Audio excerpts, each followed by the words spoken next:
വൈശാലി ഭാഗം 23. ഇന്നലെ നമ്മൾ ഓഡിറ്റോറിയം ബുക്ക് ചെയ്യാൻ പോയിരുന്നല്ലോ. ആ സമയം മുത്തശ്ശി അവളും വീട്ടിൽ തനിച്ചായിരുന്നല്ലോ. ആ സമയം കൊണ്ട് തന്നെ നമ്മളെപ്പറ്റി പറഞ്ഞ് മുത്തശ്ശിയെ ഒന്ന് ബ്രെയിൻ വാഷ് ചെയ്യാൻ നോക്കിയിരുന്നു അവൾ.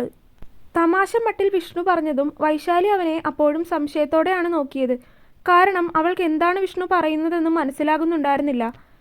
ഇത്രയ്ക്ക് ആലോചിക്കാനൊന്നുമില്ല, ഈ ഏഷണിയില്ലേ അത് തന്നെ. വിഷ്ണു തെളിച്ചു പറഞ്ഞിട്ടും വൈശാലിയുടെ മുഖത്ത് സംശയഭാവം തന്നെയാണ്. അവൾ മുത്തശ്ശിയോട് പറഞ്ഞു, ഇനി നമ്മുടെ വിവാഹമൊക്കെ കഴിഞ്ഞാൽ മുത്തശ്ശിയെ നമ്മൾ നോക്കില്ല, മുത്തശ്ശിയെ ഏതെങ്കിലും അനാഥാലയത്തിലാക്കും എന്നൊക്കെ പറഞ്ഞ് അങ്ങേരി കയറ്റി. അവളുടെ സ്വഭാവം അറിയുന്നത് കൊണ്ട് മുത്തശ്ശി അതിനൊന്നും എതിർത്ത് പറയാതെ എല്ലാം കേട്ടു നിന്നു. നമ്മളോട് ദേഷ്യമുള്ളതായിട്ട് അങ്ങ് അഭിനയിച്ചു. ഇത് തന്നെയായിരുന്നു അവളുടെ ഉദ്ദേശം. മുത്തശ്ശിയിൽ നമ്മളെക്കുറിച്ചുള്ള ദേഷ്യം കയറ്റി ഈ വിവാഹം എങ്ങനെയെങ്കിലും മുടക്കണം. അതിനവൾ കണ്ടുപിടിച്ച വൃത്തികെട്ട വഴിയാണ് മുത്തശ്ശിയെ ബ്രെയിൻ വാഷ് ചെയ്ത് അവളുടെ സൈഡിലാക്കുക എന്നുള്ളത്. മുത്തശ്ശിക്ക് അവളുടെ ഉദ്ദേശം മനസ്സിലായതുകൊണ്ട് മുത്തശ്ശി അങ്ങനെ തന്നെ അങ്ങ് അഭിനയിച്ചു നിന്നു. രാത്രി ഞാൻ വീട്ടിലേക്ക് ചെന്നപ്പോൾ മാളവികയാണ് എനിക്ക് വാതിൽ തുറന്നു തന്നത്. അല്ലെങ്കിൽ ഞാൻ എവിടെയെങ്കിലും പോയാലും പരമാവധി നേരത്തെ തന്നെ തിരികെ വീട്ടിലേക്ക് എത്താൻ ശ്രമിക്കുന്നതാണ്. എങ്കിലും എന്തെങ്കിലും കാരണം കൊണ്ട് ഇനി രാത്രി വരാൻ വൈകിയാൽ തന്നെ ആ നേരം വരെ മുത്തശ്ശി എന്നെ കാത്തിരിക്കാറുള്ളതാണ്. പക്ഷേ ഇന്നലെ ഞാൻ ചെന്നപ്പോൾ മുത്തശ്ശി ഉറങ്ങിക്കളഞ്ഞു. മുത്തശ്ശി ഉറങ്ങിയെന്ന് പറഞ്ഞപ്പോൾ തന്നെ എനിക്കൊരു സംശയം തോന്നിയതാണ്. കൂടാതെ അവളുടെ അമിതമായിട്ടുള്ള സ്നേഹപ്രകടനമൊക്കെ കണ്ട് എനിക്കങ്ങോട്ട് വിറഞ്ഞു കയറി. പിന്നെ ഒന്നും നോക്കാതെ ഞാൻ മുറിയിലേക്ക് നടന്നു പോയി കിടന്നു. പക്ഷേ കിടന്നിട്ട് ഉറക്കം വരാതെ ആയപ്പോൾ ഞാൻ താഴേക്ക് വന്നു. നോക്കുമ്പോൾ ഹാളിലെ ലൈറ്റെല്ലാം ഓഫ് ചെയ്ത് അവൾ പോയി കിടന്നിട്ടുണ്ട്. ഞാൻ നേരെ മുത്തശ്ശിയുടെ മുറിയിലേക്കാണ് നടന്നത്.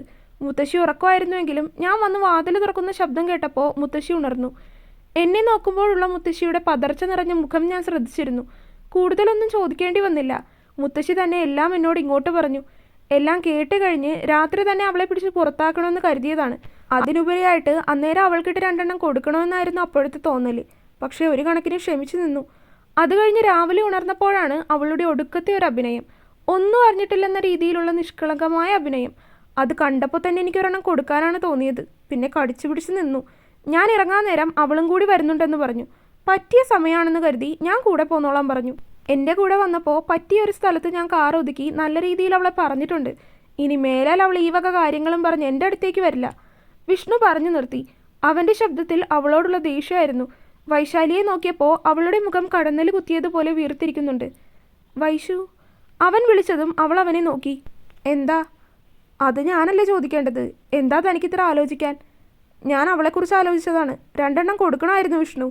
ദേഷ്യം അടങ്ങാത്തതുപോലെ അവൾ പറഞ്ഞു. സാരമില്ല, എന്തെങ്കിലും ഞാനൊന്ന് കാണട്ടെ. അത് വേണോ ടീച്ചറെ? വൈശാലി പറഞ്ഞതും വിഷ്ണു തിരികെ ചോദിച്ചു. വേണം. വൈശാലി ഗൗരവത്തോടെ പറഞ്ഞതും വിഷ്ണു പിന്നെ അതിനെതിരായിട്ടൊന്നും പറയാൻ നിന്നില്ല. അല്ല, അതിന് നീ എന്തിനാ ഇന്ന് ജോലിക്ക് പോകാതിരുന്നത്? വിഷ്ണുവിനെ കൂർപ്പിച്ചു നോക്കിക്കൊണ്ടുള്ള വൈശാലിയുടെ ചോദ്യത്തിൽ വിഷ്ണു ഒന്ന് പതറിപ്പോയി.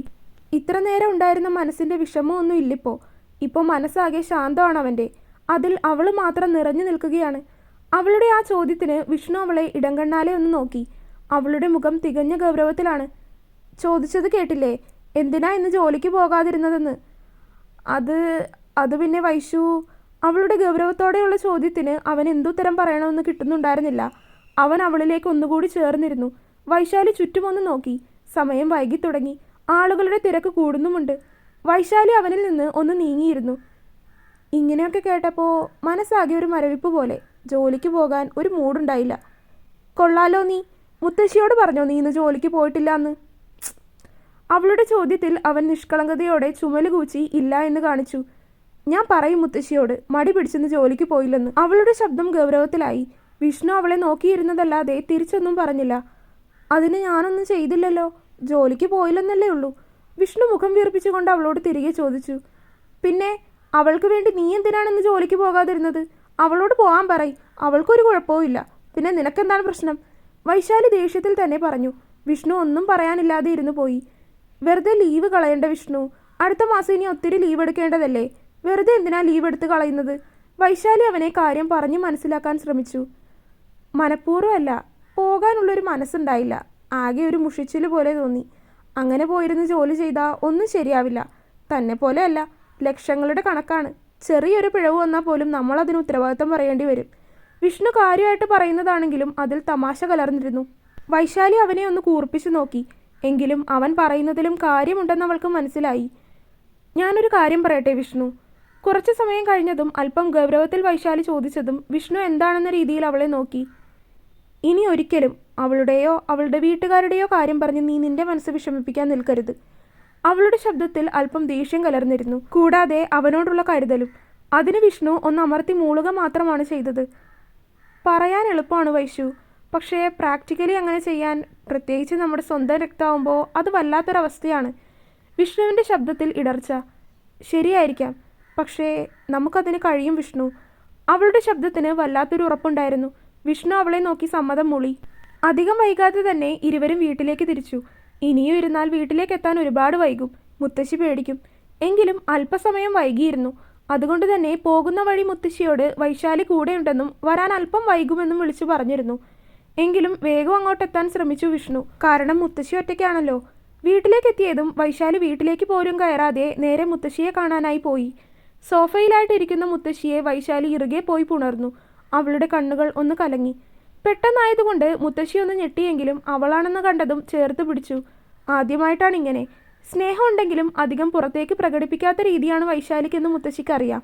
എങ്കിലും പെട്ടെന്ന് അവൾ വന്ന് കെട്ടിപ്പിടിച്ചപ്പോൾ ഇപ്പോൾ എന്താണ് ഇങ്ങനെയൊരു പെരുമാറ്റം എന്ന സംശയം മുത്തശ്ശിയിലുണ്ടായിരുന്നു. വൈശാലി അടർന്നു മാറിയതും മുത്തശ്ശി സംശയത്തോടെ വിഷ്ണുവിനെയും വൈശാലിയെയും മാറി മാറി നോക്കി.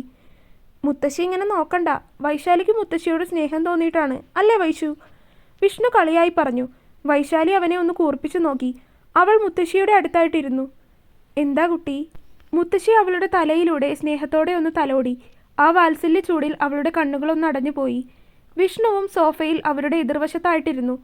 ഒന്നുമില്ല മുത്തശ്ശി, ഞാൻ നമ്മുടെ ജീവിതകഥ ഒന്ന് വൈശാലിയോട് പറഞ്ഞതാണ് അല്ലേ? വിഷ്ണുവിൻ്റെ ശബ്ദത്തിൽ അപ്പോഴും തമാശയായിരുന്നു. അതിൽ മുത്തശ്ശി ഒന്ന് ചിരിച്ചു. കുറേയൊക്കെ ഞാൻ തന്നെ മോളോട് പറഞ്ഞിരുന്നല്ലോ, മുത്തശ്ശി പറഞ്ഞു. അതല്ല മുത്തശ്ശി, ഞാൻ മാളവികയുടെ കാര്യം പറഞ്ഞതാണ്. വിഷ്ണു പറഞ്ഞതും മുത്തശ്ശി ഒന്ന് നിശ്വസിച്ചു. അവളുടെ കാര്യമോ? വളർത്തുദോഷം, അല്ലാതെ എന്തു പറയാനാണ്? അച്ഛനും അമ്മയും എല്ലാവരും കണക്കാണ്. അപ്പം മോളിങ്ങനെ ആയില്ലെങ്കിലേ അത്ഭുതമുള്ളൂ. മുത്തശ്ശിയുടെ മുഖത്ത് അത് പറയുമ്പോൾ അവരോടൊക്കെയുള്ള അനിഷ്ടം നിറഞ്ഞു നിന്നിരുന്നു. കഴിഞ്ഞ ദിവസം നിങ്ങൾ ഓഡിറ്റോറിയം ബുക്ക് ചെയ്യുന്നതിന് വേണ്ടി പുറത്തേക്ക് പോയപ്പോൾ ഉണ്ടായ സംഭവം മോളോട് വിഷ്ണു പറഞ്ഞോ? വൈശാലിയുടെ നേർക്ക് തിരിഞ്ഞുകൊണ്ട് മുത്തശ്ശി ചോദിച്ചു.